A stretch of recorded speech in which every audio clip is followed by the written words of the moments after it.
من مشاهده میکنین که دیشب از شدت خستگی کلافه بودم و موجه‌ام هم دیگه ریموو کردم. رو بهتون نشون بدم. اونجا اتاق مدیریته، اینجا جای همکارمه که دیگه رفته برای فروش، اون میز منه، اونجا اتاق اون مدیر فروش است که براتون تعریف کردم، مسئول مالیمون و یکی از کارمندای مالی که دیگه الان رفتن از اینجا.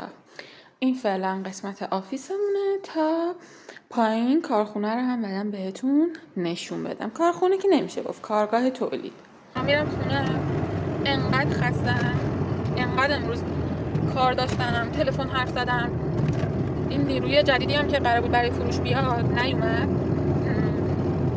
خیلی دستم واقعا و خیلی خسته شدم، خیلی، یعنی قشنگ رو پام گل انداخته دیگه، سرم داره میترکه. ولی میرم دنبال مامانم، بریم خونه مام بزرگمینا بهشون سر بزنیم. میدونم این روزا خیلی بلاگا چیز خاصی نداره، ولی تو همین یکی دو روزه یه کوچولو که دستم باز بشه، نیروی جدید بیاد، فشار از روی من برداشته شه، بلاگامون اتفاقا جذاب میشه. امروز دومین روزی بود که رفتم سر کار. به یاد قدیما رفتم دنبال همکارم نزدیک خونهشون، با هم رفتیم کار کردیم. خیلی خوب بود، فقط اینکه چون یه تایم زیادی خونه بودم، الان که مثلا میرم سر کار، وقتی که میام مثلا مغزم انگار کار نمیکنه، انگار اصلا رو پام نمیتونم وایسم، خیلی خسته میشم.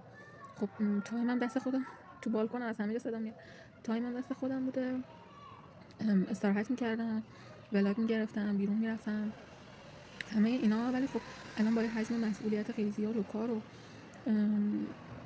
خیلی خسته میشم.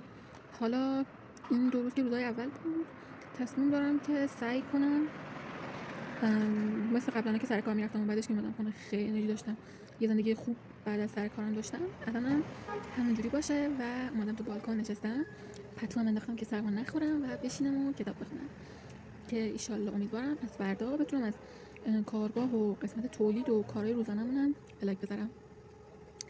خدافظ.